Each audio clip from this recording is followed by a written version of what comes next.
Welcome to this edition of the First Aid Show. We're here today filming a disability awareness course, and one of the modules is assistance dogs. So what we thought we'd do is to make one of the editions of the First Aid Show up talking about assistance dogs and how they can help disabled people. So we're here talking to Vivian, and this is Elsa. So can you tell me a little bit about Elsa? She's 6.5-year-old, crossbreed, golden retriever and poodle. I started training her when she was 2 years old, and I worked with the Dog Aid charity, who help you to train your own pet dog. I had a trainer who showed me all the correct way of training, and she does what I need her to do. What does she do for you? Why did you think you needed an assistance dog? Because when I'm out in my wheelchair, I can't always pick things up that I've dropped, and I'm very good at dropping things. I can't get hold of things that are too far away from me.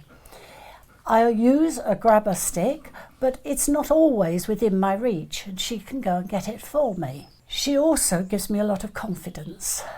I can stroke her, and it helps me to feel a lot better when we're out and I'm on my own. It also gives me the sort of confidence to go into strange places, which I, over the years, had lost my confidence in doing. What do people think of her when she comes out? I know here she's a lovely dog licking me and that, but when you're out and about with her and she's working, what do other people think of her? They seem to be surprised at her breed doing the work she's doing, and that she's such a big dog. They also see just a dog walking past next to me in my wheelchair. But when they stop and talk to her, and I always insist that they ask me first before they do that, then they find out she's quite a normal dog. She's nothing special, not to them. She hasn't got any special abilities other than what I have trained her to do for me.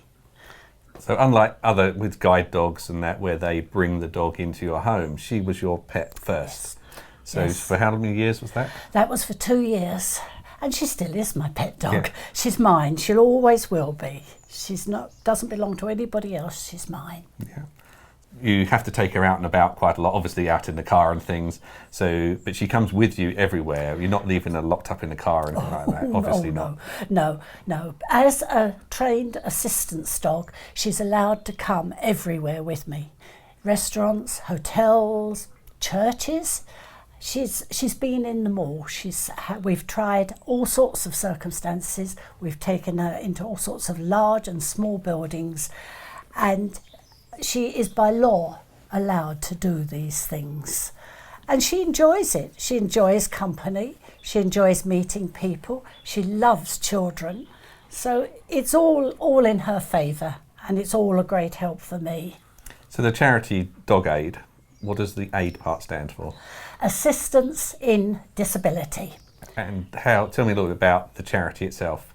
Unlike other charities, we train our own pet dogs. So you get your pet first, and if they approve it as a breed, what its nature's like, then you get help with a trainer to train your own pet dog. And this is what's been happening with her. She's now 6.5 years old. She's been helping me all this time, and she learns new things to do as I have more problems.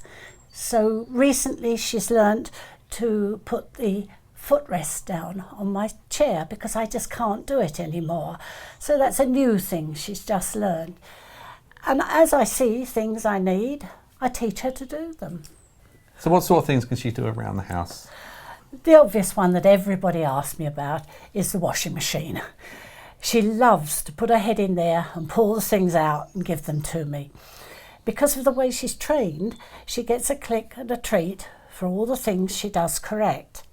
And when I then throw them into the tumble dryer, and when she hears the buzzer go off, she comes and tells me, and she goes and gets the items out. I sit there and she hands them to me. It's as simple as that. She also does things around the house. If I want my walking stick, I tell her I want my stick. She goes and fetches it.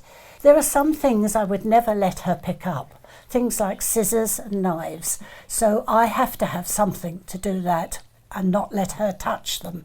So she goes and gets me the grabber so that I can do the job. She can get the phone, and she even has started now alerting slightly when our house phone rings.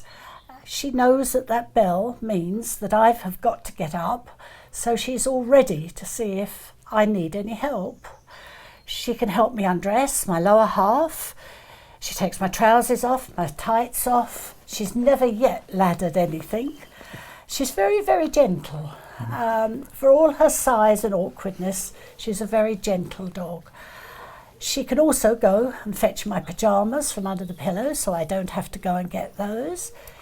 And one thing we have taught her, my husband and I, that I think is so important, that if I have an accident or I collapse or I have a blackout, I take my watch off my arm and I hand it to her, and I just say, go find Ian. And she'll take in the watch. The watch means it's an emergency, and she tells him in her way, the only way she can, that he's needed. So she's getting a bit bored now. She's not really working now. No, she's she not. has her coat on, but she's not really working now. So when she's not working and she's out and about, she's just like any regular dog. Oh, definitely. Does she get up to mischief and charge around like all the rest? Yes. She chases the squirrels in the garden. She likes to dig holes, bury things. She loves to play with her toys. She's very much into toys, particularly teddy bears. We have to have a car teddy she takes out with her. She's no different to any other dog. She's just a dog, but she's learnt to do more than a normal dog would.